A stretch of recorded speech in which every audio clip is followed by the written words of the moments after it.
My parents guilt-tripped me into a simple backyard ceremony, but when I found out they paid for my sister's lavish wedding, I decided to flip the script. I never thought my wedding would destroy my family. Not for its excess or controversy. Quite opposite. My gracious parents insisted on a simple, quiet, humble affair. No venue, photographer, or big guest list. Just a homemade arch in my parents' backyard and a Costco shake if we were fancy. I reluctantly agreed because I've always maintained peace. The nodding, low-demanding one. Something snapped inside me when I learned what they did for my sister. This was the first time I stopped being the easy child.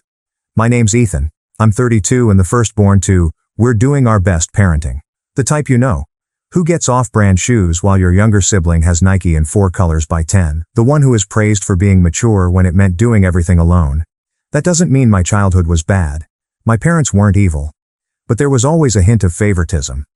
One current was named Chloe. Younger sister Chloe is 2 years younger. Since I can remember, my parents have revolved around her. For Chloe, every school play, birthday party, and scraped knee was a production. She was always sensitive, needed more attention, and had meltdowns while I was told to be strong and understand she doesn't mean it. And I did. I played the role they gave me, smiled, got good grades, worked part-time jobs to buy my own car, and put myself through college. When I got engaged to Sophia after 6 years together, I thought it might be the last time they celebrated me. They didn't. My engagement to Sophia wasn't grand. I proposed on a weekend hike with her with a ring I'd saved for over a year. She wept. I wept. It was perfect. My parents weren't happy when we told them. Concern. My mom said, "Weddings are expensive," with passive-aggressive worry. "You're not thinking of doing something big, are you?" My dad said earnestly. Sophia glanced at me. "Money's tight, Ty. Maybe think about something low-key. Backyard, family only. Keep it humble, you know." I swallowed my disappointment and nodded. We'd been researching affordable venues and photographers to keep things affordable while still having a special day. "Yeah," I said, "we can figure something out." Not to pressure them.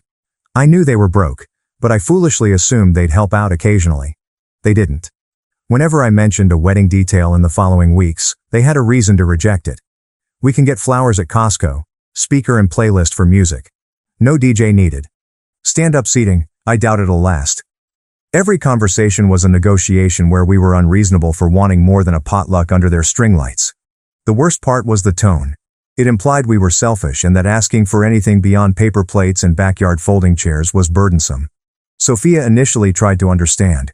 She didn't grow up with guilt tripping, so I could tell it confused her. She offered compromises, DIY options, and fun, but was dismissed every time. My mom would say, "You're not one of those brides who needs everything perfect, right?" Half laughing but with that edge. Sophia smiled politely, but her enthusiasm waned. In the early stages, asking my mom to borrow the backyard to confirm was the final straw. She blinks like it's a silly question. "Of course, that's the whole idea, right? We're saving you the cost of a venue," she added. "But we won't be paying for any cleanup or catering. You'll have to handle all that. We're just offering the space." People say your wedding should be about you, but mine was starting to feel like a handout. I assured myself we'd make it ours. That love counted. Something kept pulling me. A strange gut feeling I couldn't shake. A feeling of silence. That feeling persisted, especially after Chloe's engagement. It happened 4 months after our announcement. On a yacht during a weekend trip to the coast, Chloe's boyfriend Jack, a nice but spineless guy, proposed. They had Instagram photos, champagne toasts, and a highlight reel before leaving the boat. Mom reposted all photos. Dad commented on them all with heart emojis. Sophia and I watched from our apartment on our second-hand couch, drinking wine from mismatched glasses. Sophia remained quiet. I quieted. When we called to congratulate Chloe, she was ecstatic. "We're thinking of doing something really magical," said. "Like a vineyard or something rustic but elegant, you know?" I nodded, trying to cheer her up. We weren't asked about plans. She never inquired about our well-being. Next time I saw my parents, they buzzed. "Chloe's venue is so beautiful," my mom said. "And they found this photographer with the most amazing portfolio. Expensive, but totally worth it." I saw. "Wait, you've seen the venue?" "Oh, we went with them last week. She said they needed help with the deposit, but it's going to be stunning. A real fairy tale." "Help with the deposit?" I said nothing. "Yes," I nodded. Let rest. I didn't want to assume. However, Sophia's mother, who lives 2 states away, called the following week to offer assistance. Her regret was her inability to do more. Sophia, bless her, went into tears. My mind raced as I stared at the ceiling that night. It didn't make sense. My digging began quietly and casually. A few texts and conversations led to what made me queasy. My parents helped with more than Chloe's deposit. They paid for most things: catering, photographer, live band, venue, custom invitations. Finally, they gave Chloe and Jack a 2-week Italian honeymoon package. $22,000 for first-class flights, boutique hotels, private tours. That was all. I stared at the email number. Not supposed to see. She accidentally CC'd me on a chain with her travel agent. My hands shook. They said they couldn't afford a photographer, chairs, or a simple venue. They pressure us into having our wedding in their backyard with a Bluetooth speaker and deli meat folding table. Now they were sponsoring Chloe's Italian fantasy like a royal wedding. I didn't cry. No screaming. I didn't yell at them. I sat in the dark, feeling something cold and sharp inside me. I stopped being the good son. Smiled instead of confronting them. I nodded. I let them think the backyard wedding continued. I even asked for help choosing a modest ceremony dress shirt. I planned another event while they planned Chloe's Cinderella ball. No one expected this. Before that, you must know how far they went to humiliate me. It got worse. Much worse. Wish I could say I confronted them immediately. That I confronted them, demanded answers, and reclaimed my dignity in righteous rage. But I didn't. Played along. I was raised this way. Not to disrupt. Do not look up. Maintain peace. Maintain a smile. And I did. The intimate backyard setup tablecloth color texts made me smile for weeks. Nodded as my mom sent me clearance fairy light photos. Heard my dad complain about the cost of mulch for their garden, where we were supposed to get married. They treated us like another landscaping task. Chloe's wedding posts flew across social media, featuring gold foil invitations, bridesmaid proposal boxes with luxury skincare, and a champagne brunch in a limo dress shopping trip. My parents smiled, held dress bags, and toasting with champagne flutes in every photo like they were in a Hallmark movie. I pretended throughout. Pretending ignorance. I pretended gratitude. I pretended I wasn't falling apart. Sophia noticed. Of course she did. After another passive-aggressive call from my mom about keeping expectations low, she closed her laptop mid-search for affordable wedding alternatives and asked, "Ethan, why are we doing this?" I didn't know. No good anyway. I couldn't surrender. Not yet. Not until I saw how deep the rabbit hole went. It happened at Chloe's bridal shower. Sophia and I weren't invited up front. The mom said it was for her close friends and Chloe wanted it to be intimate. I advised Sophia not to take it personally. This was probably better, I said. Reduced awkwardness and tension. Though she nodded, I could tell it hurt. Sophia doesn't overact. She's considerate and quiet. She doesn't ask much, but being excluded hurt. I noticed she didn't look up when passing Chloe's latest Instagram post. My mom front and center, holding a sign that read, "Mother of the Bride." Then, as if the universe wanted to emphasize, a boomerang of matching silk robes and custom cocktails with a dozen smiling women. The next day, Chloe texted. Not to apologize or include us, just to brag. "Shower was amazing," she said. "Mom and Dad went all out. You wouldn't believe the cake. Had this edible gold stuff on it. Legit." I stared at the message for a minute before taking it down. I remained silent. I couldn't. Not without saying something wrong. However, Sophia's sister Lily called 3 days later to say she had been at the same venue for a friend's baby sprinkle the day before. "Did you know your future in-laws booked out the entire rooftop space for Chloe's shower?" said. "It was insane. I saw photos. Looked like a mini wedding. DJ." My chest cracked. I was told music wasn't funded. That a Bluetooth speaker would work. That chairs were unnecessary. People can stand? They spent thousands on a bridal shower. I started documenting everything then. I wasn't sure what to do with it. Just needed a record.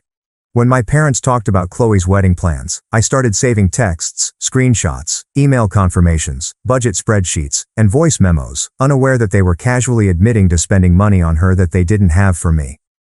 It was petty, but it was the first time I had real proof that I wasn't crazy, that I hadn't imagined the favoritism, and that I wasn't being dramatic, as my mom always claimed when I brought up the double standard. Dinner with family followed. I thought my parents invited us over to finalize our backyard wedding. Sophia hesitated. Are we seriously going to sit there and pretend this is okay? Said. I agreed because I needed to finish. I kept gathering evidence because I still wanted to believe there might be an explanation, accountability, or apology. Instead, I was insulted. As usual, dinner began awkwardly. Small talk, food compliments, my mom talking too much, my dad sipping wine like he couldn't wait to leave. Eventually we talked about my wedding, or what was left of it. So my mom folded her napkin neatly. Have you decided what kind of plasticware you want? We found some gold-rimmed plates at Dollar Tree. They're actually really elegant, Sophia said. Plasticware? Well, we assumed you wouldn't want to rent china or anything. It's just a backyard ceremony. I began and stopped speaking. You said you'd help with rentals. She tilted her head. Sophia said, we'd host. That's already a big expense, Ty. Staring at her lap. Her hands clenched. Dad joined in. I erred by mentioning Chloe. Neither aggressive nor accusatory, just gentle. A test. I just find it kind of confusing, I add. That Chloe's shower had a band and catering and custom signs, but we can't even have chairs without it being a problem? The room quieted. My mom froze wine mid-sips. Well, she said slowly, Chloe's wedding is different. How? She's the bride. It's more traditional. Sophia's also a bride. Mom rolled her eyes. It's not a competition, Ethan. Honestly, I hate how everything has to be tit for tat with you. Sophia sighed. She had sparkling eyes. We're not trying to compete, we just want to be treated fairly. Dad scoffed. Chloe didn't ask for a backyard wedding. I realized it wasn't about money. The issue was value. They thought Chloe deserved more. Real bride Chloe. Chloe deserved praise. The dinner ended soon after. Sophia left without saying goodbye. I hardly thanked for dinner before leaving. We drove home silently. First time since we got engaged, I saw a scary crack in Sophia. This doesn't feel like a wedding, she whispered. It feels like charity. I decided that night. We weren't married in the backyard. We wouldn't stand under a rusted garden arch while my parents sat in lawn chairs and pretended to help us. While they handed out Dollar Tree plates and reminded us of our humility, we would smile. No, we'd marry, but not on their terms. I didn't tell them because I wanted them to feel in charge. I wanted them to think they were in charge. I wanted them to keep talking, bragging, and showing their favoritism. The final betrayal arrived in my inbox a week before our backyard ceremony. The email was from Chloe. Quick favor. I expected another brag or a last-minute RSVP question and clicked it. I saw this instead. Hey big bro. So, we need a little help. Jack's cousin just dropped out of the groomsmen lineup, and I was wondering if maybe Sophia could sit this one out and let Jack's buddy, the hot one from New York, LOL, walk with your friend Oliver instead. He already has a suit, and it'll look better in photos. Promise it won't be weird. Let me know. Kiss, Luke. Allow her to skip her wedding. I couldn't breathe. Not just the audacity. It was casual cruelty. She treated Sophia like an extra, a placeholder, an obstacle to her photos, as if our wedding wasn't real and we were just a speed bump on her road to wifehood and Instagram fame. I remained silent. No call. Sophia didn't get the email. I stared at it for hours. This was when the plan came together. Not just change the venue. No way was I reversing our wedding. I would give them joy, dignity, and celebration in a way that was so obvious they couldn't deny it. The best revenge needed an audience, so I had to let the backyard wedding burn longer. My mom's phone call started the next chapter, and what she said was the final nail in the coffin. I don't remember sleeping that night. Sitting in bed, I stared at the ceiling. Sophia curled up beside me, quiet. My phone was face down on the nightstand. I still remember Chloe's email like a branding iron. Let her sit this one out. Like Sophia was sidelined in our wedding her dress rehearsal. That phrase festered my ribs. Next morning, I called in sick. Not physically sick, but hollow and disoriented, like a wave that hadn't receded yet. Sophia kissed and glanced worriedly before leaving for work, but she didn't press. She sensed my need for space. Much of that day was spent walking. Moving through neighborhoods I hadn't seen in years, past empty baseball fields and forgotten parks, with no destination or plan. It was strangely comforting to be silent. I needed thought. Maybe I needed to stop thinking because all my thoughts went in one direction. How did I allow this? How could I tolerate this treatment? I wore my peacekeeper badge proudly for years. Like being agreeable meant strong. But sitting on a bench by a duck pond that smelled like wet leaves and regret, I finally asked myself a question I'd avoided for decades. What did being a peacekeeper get me? No respect, no support, no seat at the important table. Each birthday I'd quietly ignored because Chloe needed more attention that year came to mind. Every family dinner where I hid my opinions because it wasn't time. I didn't brag about every job offer. To avoid overshadowing her, I downplayed every accomplishment. At the edge of my most important day as an adult, I was again asked to shrink, minimize, and make room for her. I confessed to Sophia that night. We split a pint of Rocky Road on the floor of our living room while the TV played a show we didn't like. I opened the email on my laptop. Her face fell as she read. "She wants me to sit out of our wedding," I said. Sophia looked up at me, eyes wide, whispering, "Ethan, this is insane." I didn't argue. For once, I didn't excuse them. I opened a spreadsheet I'd been working on quietly in my spare time. Venues, food trucks, affordable photographers, freelance DJs, and a modest but workable budget were included. Sophia glanced at the screen. "You've been planning this?" "Yeah." I kept my voice steady. "Because I don't want them anywhere near our real wedding." Suddenly something changed. She put down the ice cream and hugged me. The first time in weeks or months I felt seen, not just tolerated or included out of obligation. Seen. From that night on, fall became rise. We secretly worked. Every night after work and weekend, we worked on the details.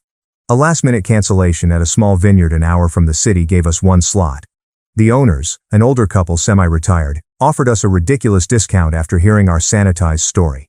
Sophia's cousin, a side-gig photographer, offered to shoot the whole thing for half his usual rate.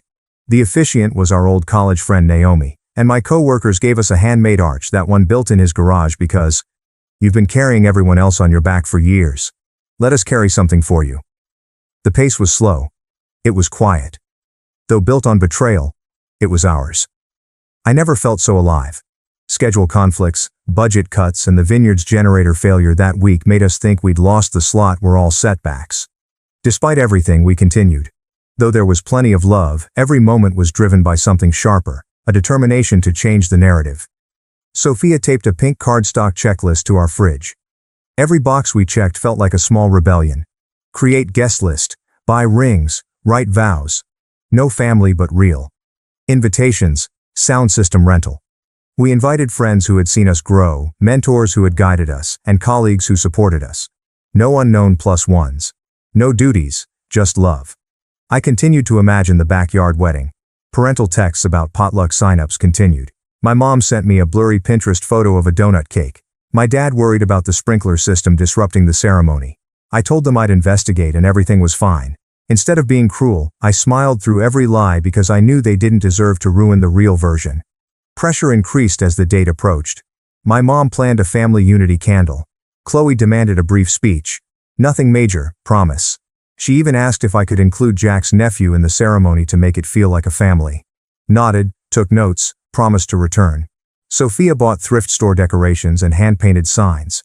Craft paper, string lights, and half-glued centerpieces wreaked havoc in our kitchen. We were exhausted and glowing. My mom called a week before the real wedding, 3 days before the fake one. My phone buzzed as I left the grocery store. Without thinking, I replied. "Ethan," she said. "We have a problem." I stopped beside my car. "What kind of problem?" I was talking to Chloe and she mentioned something odd. She said she saw a Facebook post from one of Sophia's coworkers about a wedding at a vineyard next week, and it had your name tagged in it. My stomach dropped slightly. I told everyone to be quiet, but they're excited. Posts occur. I spoke quietly. "That's weird. Probably just a mix-up." "Is it?" she asked, focusing. Because Chloe said the vineyard was the one she toured last year. The one she wanted before she settled for the winery downtown. "Are you two planning something you haven't told us about?" I paused. Enough to make her wiggle. "Of course not," I concluded. "Why would we do that?" There was silence. A suspicious hum. "Okay," she confirmed. "It would be extremely hurtful if something like that were happening behind our backs." "Wouldn't want to hurt anyone," I said, hanging up before she could continue. Sophia and I wrote our vows that night. We sat on our balcony with string lights above us and the city murmuring below. She read hers first, crying, cracking on the part about building something no one could take away. I didn't cry when it was my turn, but I felt a stillness and peace I hadn't felt in years. Choosing your own story felt like this. My dad texted me a backyard photo 2 days later, the night before the fake wedding. The arch tilted. The chairs clashed. A wind-blown plastic tablecloth covered a folding table. Under it, a grocery store bakery's single-tier cake in a plastic box. "Almost ready for your big day," he wrote. I stared at the image for a long time, not angry or sad, but relieved that I no longer needed their love. Something better was waiting for me one day away. I packed my suit, but they didn't know. Sophia's dress hung at the vineyard. Another friend's free camera crew was on site checking angles and lighting. They never hosted the wedding they thought they would. However, the one we built in its place was quietly, powerfully unfolding without them. They'd soon discover how far I'd gone to redeem myself. After the vows, the first dance, and the sun setting below the vineyard hills, I had one last surprise they would never forget. I woke up before sunrise on the fake wedding day, from the electric tension of knowing that every moment from now on was part of the setup, not nerves or excitement. That today wasn't wedding day. It was Act 1. Mom texted me while the sun was barely rising. "Happy wedding day. Can't believe it's finally here. We're setting everything up. Don't be late." She posted a photo of Chloe in workout clothes holding a stapler and an iced coffee next to the arch, pretending to help. Folding chairs were out. A breeze blew Dollar Tree banners. Half-mowed grass appeared. I got the afterthought wedding they always thought I deserved. They didn't know that the real wedding was already underway 3 hours north in a secluded vineyard between two gentle hills. Sophia and I drove up the night before to pretend to be apart. Sophia checked into the vineyard's small guest house while I stayed with our friend Naomi and her wife. We wanted airtightness. No digital footprints, suspicious activity, or countdown. It had to unfold like a magic trick. Now you see? Now not. I turned off my phone after reading the text. After that, I was unreachable. Everything worked magically at the vineyard. Not storybook-like, but built on sweat, trust, and showing up when it counts. Sophia's cousin Michael checked light angles with his camera lens. Naomi reviewed her script under the arbor our friend Daniel stained and carved. Sophia and I hand-tied ribbon sashes on sturdy whitewood chairs in neat rows. Wildflowers, mason jars, hand-lettered signs, and the food truck we hired to serve dinner smelled like fresh-baked bread. It wasn't lavish, but ours. All attendees wanted to be there. Nobody was guilty. No modesty. Don't pretend modesty hides contempt. Just joy. Absolute joy. I was in the dressing room putting on my tailored navy suit, which I'd saved for over a year. Naomi peered in. "You ready to nuke some bridges?" She grinned. I grinned. "No, I'm ready to walk away from the ashes." The ceremony wasn't live-streamed. Not the point. We recorded it. Michael's drone provides high-quality aerial footage. He wanted to do it as a gift, and we knew what that footage would become. Wedding began at noon. During Sophia's wedding to a soft string rendition of "Can't Help Falling in Love," my mom was pacing her backyard, texting furiously at 12:01. Chloe stormed around her patio at 12:15, demanding answers from empty chairs while we exchanged vows under a sunlit canopy. By 12:30, when Naomi declared us husband and wife and Sophia kissed me with tears in her eyes, I imagined my dad scratching his head and saying, "Well, maybe they got lost." It was nearly poetic. Everything was ready except us. We left. I turned my phone back on after the ceremony while guests mingled and the food truck heated up its griddle. Imagine opening a dam. 9 voicemails, 52 missed messages. 9 from my mom, 3 from my dad, 1 from Chloe saying, "Are you freaking kidding me?" I didn't respond. I requested a favor from Michael. "Can you pull together a short teaser cut?" I asked. Like 1 minute. Quick, emotional, but clean. I wanted to feel like a movie trailer. He grinned and started. I loved that about our group. No lengthy explanations were needed. The assignment was understood. He had it when the reception reached full swing. Perfect teaser. Beginning with a drone shot of the vineyard in golden sunlight, Sophia walks through the vines in her dress, cutting to our vows. "I choose you every time." We kiss. Wide shot of everyone clapping, laughing, music, and dancing under lights to a soft instrumental score that built to wait. Elegant. Intimate. Beautiful. Not to Instagram or Facebook. I watched it once and uploaded it. I uploaded it privately to YouTube. A video called, "To Those Who Said We Couldn't Afford Joy," no tags, no description, no fanfare. I copied the link and sent it to my mom, dad, Chloe, our extended family group chat, and every RSVP'er. Yes. To the backyard wedding. No caption, just link. The reactions could wait, so I turned off my phone again. I wouldn't let them ruin our night. Under lanterns we danced, toasted, and walked slowly through the vineyard. Sophia's dad's speech made people laugh and cry. Naomi read a book quote we both liked. Our guests signed our guest book with names, love letters, inside jokes, and drawings. While the DJ played our song and Sophia pulled me close, I whispered, "Can you believe we did this?" She looked up at me, beaming. I can now. The fallout hit me the next morning. I used my phone for breakfast. Messages kept coming. Some confused, some furious, some stunned into silence, but none dared say what I thought they would. The video proved my cruelty, so no one accused me. Differences were evident. You felt it. The point was that it's not the climax because the teaser was only part 1. The worst was yet to come. Michael edited the entire video. Every moment of this 20-minute masterpiece is cinematically clear. It would end with something special. A speech. My reception gift. We stood with Sophia and our friends and chosen family, glass in hand. The one where I thanked everyone who helped us build this from scratch. I told the truth without bitterness or rage. I said, sometimes the people who say they love you the most are the same ones who clip your wings in the name of humility. But love that demands silence and smallness isn't love. This is control. We won't let anyone control our joy celebrations. They had no idea that speech would go viral. Not after seeing the teaser.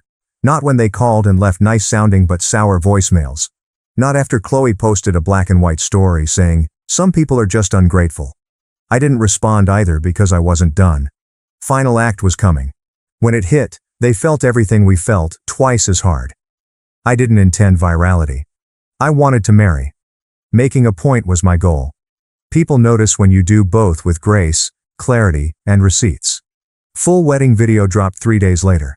Michael frantically edited and sent me the final cut with the subject line, "Ready to set the internet on fire."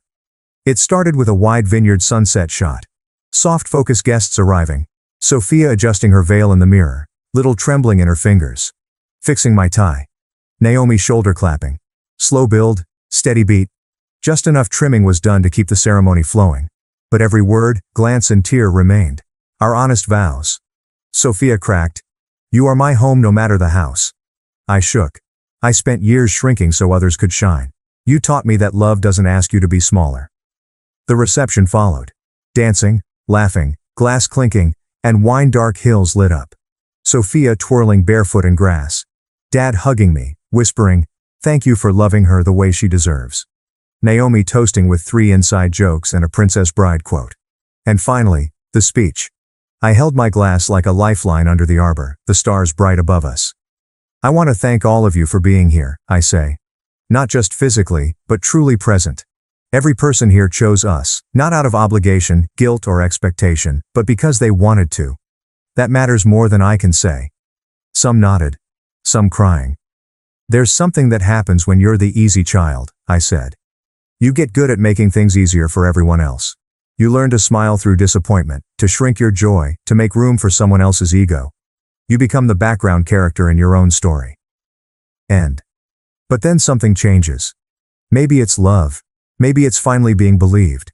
Maybe it's just enough. And one day, you decide that you're done making yourself small. I let that linger. I won't name names, I said calmly. But this wasn't the wedding I was supposed to have. I was supposed to stand in a backyard next to a plastic table covered in potato salad, surrounded by people who thought I should be grateful for the bare minimum. I was supposed to stay quiet, be humble, be cheap, be invisible, the crowd murmured. I raised my glass to building your own table and inviting people who know how to sit at it. Applause. Some stand. Sophia weeping. I kissed her forehead. Just like that, the video went black. They tried to cancel the wedding. A tale of love, family, and self-determination. Toxic family, golden child, wedding, emotional speech, family drama, standing up for yourself, backyard wedding lie, viral wedding video. It reached 5,000 views in 24 hours. Over 1 million by week's end. The comment section became a digital bonfire every hour. I don't know you, but I'm crying. This is how you take your power back. Your parents should be ashamed. You did everything with class. Can't believe they tried to gaslight you out of your own wedding. The oldest child who always had to smile signed, "Glad you made it yours." This hit me in the gut. The speech. I stood and clapped at my desk. Bravo, someone put this in a movie, please. It was featured in wedding blogs, reaction TikToks, and a BuzzFeed roundup of 10 weddings that rejected toxic families. I ignored media hype. I didn't value fame. I quietly watched as the people who always made me feel small realized the world wasn't on their side. Fallout started with a group chat explosion. My mother messaged first. "You made us look like monsters. You humiliated this family. How could you do this to us?"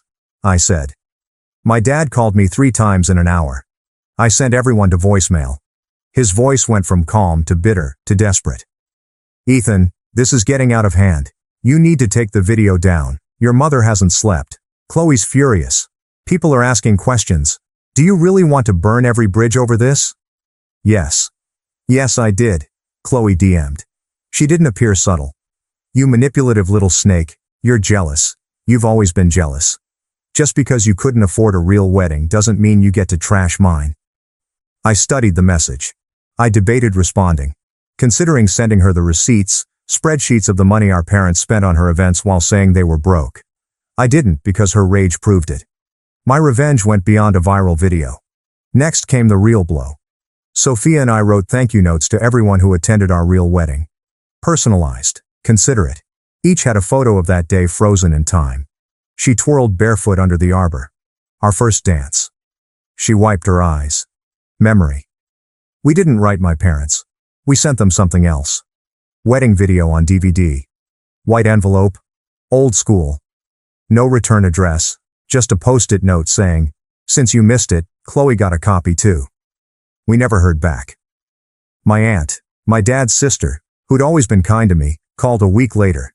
She reported my parents' damage control. That they told everyone they would help, but Sophia and I wanted to do it alone. They were surprised by our decision. "They're trying to rewrite it," she said. "Thanks, but no one's buying it. Everyone saw the video." She paused. "I'm proud of you." That meant everything. Sophia and I settled into married life with peace I didn't expect. No drama, guilt, or fallout in our home, just the warm, steady hum of something we built from scratch. Not everyone was excluded, not all at once. We let things fade. No more Sunday dinners. No more group texts. We declined Chloe's wedding 2 months later, complete with an Italy honeymoon and luxury photographer. That weekend we hiked in the mountains off the grid. We weren't bitter when the photos of the custom flower wall, glass dance floor, and Chloe's third dress change circulated. We felt nothing because we won our wedding. It went beyond viral. It symbolized the quiet, thunderous reminder that love and joy don't need permission. People who use tradition to hide mistreatment don't deserve your silence. You can make others feel big without shrinking. Choose your ending. Sometimes the best revenge is living a life so full of love they can't rewrite the story without you. You've stopped reading theirs.